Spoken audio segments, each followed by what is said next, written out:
भारतीय armoured corps ने अपने बैटलफील्ड मोबिलिटी में एक बड़ा कदम उठाने की तैयारी शुरू कर दी है। इंजन फैक्ट्री अवाड़ी, जो आर्मर्ड व्हीकल्स निगम लिमिटेड की एक यूनिट है, ने भारतीय सेना के अपग्रेडेड T90 टैंक फ्लीट के लिए 1350 हॉर्स पावर वाला नया टैंक इंजन प्रदर्शित किया है। ये कदम खासतौर पर उत्तरी सीमाओं पर उच्च ऊंचाई वाले युद्ध क्षेत्र में बढ़ती मांगों का सीधा जवाब माना जा रहा है, जहां टैंक की पावर, फुर्ती और भरोसेमंदी अक्सर उसकी सर्वाइवल तय करती हैं। वर्तमान में भारतीय T90 टैंकों में 1000 HP इंजन लगाए गए हैं। ये सेटअप मैदान और रेगिस्तानी इलाकों में अच्छा प्रदर्शन करता रहा है, लेकिन पहाड़ी क्षेत्रों में पतली हवा और खड़ी ढलानों के कारण इसकी प्रदर्शन क्षमता कम पड़ जाती है। 1350 HP इंजन में अपग्रेड करने का उद्देश्य टैंक के पावर टू वेट रेशियो को काफी हद तक बढ़ाना है, जिससे तेज एक्सेलरेशन, बेहतर क्लाइंबिंग और रणनीतिक लचीलापन मिलेगा। आसान शब्दों में कहे तो भारतीय आर्मर्ड यूनिट्स अब उन कठोर इलाकों में भी अधिक आत्मविश्वास के साथ मूव और मैन्यूवर कर पाएंगी, जहां पारंपरिक आर्मर अक्सर चुनौती का सामना करता है। भारतीय सेना की ये अपग्रेड योजना रक्षा अधिग्रहण परिषद यानी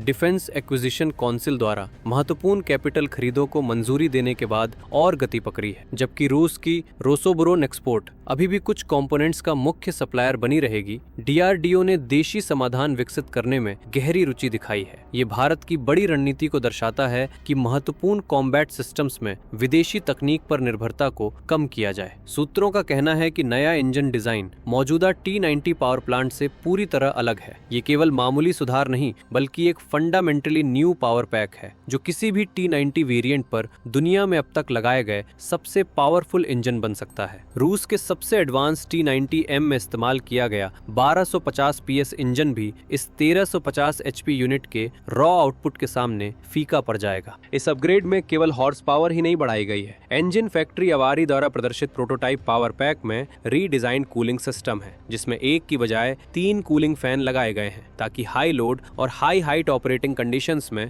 थर्मल मैनेजमेंट बेहतर हो सके। इसके अलावा ट्रांसफर केस और इंटीग्रेटेड गियर बॉक्स में संभावित अपडेट्स की भी चर्चा है। हालांकि यह स्पष्ट नहीं है कि ट्रांसमिशन लेआउट पूरी तरह बदला गया है या साइड गियर बॉक्स पुराने जैसे ही रखे गए हैं। निश्चित यही है कि ये इंजन आर्मी के T90 अपग्रेड प्रोग्राम के लिए तैयार किए गए नए पावर पैक का हिस्सा है। ये प्रयास पिछले साल की T90 मॉडर्नाइजेशन की एक्सेप्टेंस ऑफ नेसेसिटी से भी जुड़ा है, जो प्लेटफॉर्म को क्षेत्रीय उभरते खतरों के खिलाफ प्रासंगिक बनाए रखने का लक्ष्य रखती है। पड़ोसी सेनाओं द्वारा अत्यधिक सक्षम आर्मर तैनात किए जाने के कारण भारत की प्राथमिकता ये सुनिश्चित करना है कि उसका सबसे अधिक संख्या में मौजूद मेन बैटल टैंक गति, रिस्पॉन्सिवनेस और भरोसेमंदी में प्रतिस्पर्धी बना रहे। उच्च शक्ति वाला इंजन न केवल मोबिलिटी में सुधार करता है, बल्कि भविष्य में भारी सुरक्षा प्रणालियों और एडवांस इलेक्ट्रॉनिक्स अपग्रेड्स का समर्थन भी करेगा, बिना प्रदर्शन से समझौता किए। बैटलफील्ड से परे ये प्रोजेक्ट इंडस्ट्रियल और स्ट्रेटेजिक महत्व भी रखता है। इंजन फैक्ट्री अवारी का ये काम ये दिखाता है कि भारत के रक्षा उत्पादन क्षेत्र में विदेशी सप्लायरों द्वारा परंपरागत रूप से नियंत्रित कॉम्प्लेक्स प्रोपल्शन तकनीकों को विकसित करने की क्षमता बढ़ रही है। अगर DRDO का देशी अप्रोच पूरी तरह कामयाब होता है या आयातित समाधान को प्रतिस्थापित करता है, तो ये आर्मर्ड व्हीकल डिजाइन में सच्ची आत्मनिर्भरता की दिशा में बड़ा कदम होगा। सैनिकों के लिए जो अंततः इन टैंकों का क्रू बनेंगे, ये बदलाव केवल तकनीकी स्पेसिफिकेशन तक सीमित नहीं है। इसका मतलब है तेज रिस्पॉन्स टाइम, कठिन इलाके में बेहतर हैंडलिंग और एक ऐसा मशीन जो आधुनिक कॉम्बैट की मांगों के साथ